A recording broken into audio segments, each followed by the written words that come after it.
Pero ngayon, andito tayo para simulan ang solusyon. Meron po tayong ginagawa at meron po tayong magagawa. Imbis na bumaha tuwing tag-ulan, ang gagawin natin ay iipunin natin ang tubig para mapakinabangan sa panahon ng tagtuyot. Tama jud kay ning solusyon ni President BBM sa baha ba. Bitaw. Tinuod jud tama man jud na. Ipunon jud na siya kay para pag-abot sa ting-init. Magamit na sa ting-init. Oh. Nang wapo ay nga solusyon na Mr. President nga likuan. Munang napadyo ko i-suggest para di mo abot sa syudad ang baha, sa bukid pa lang sagmo na daan na siyang drum. Nya paghuman, kolektahan ninyo, isbutang sa inyong balay.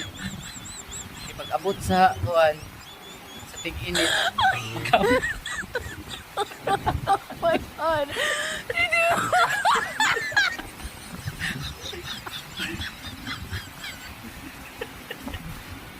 Gwapo kay nga disi, gwapo bitaw kay na akong suggest bitaw.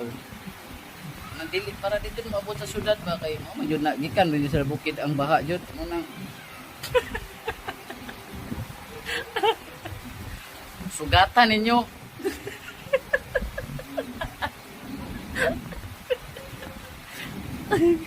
Pagdala mo drum, simple pila ta ka tao diri sa kalibutan sa Pilipinas. Atay isa-isa ka drum, syarog di kurot na baha.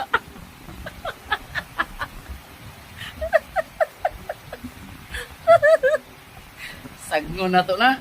Ato ng tigumon. Magamit ra ni abot sa panahon, tig-init.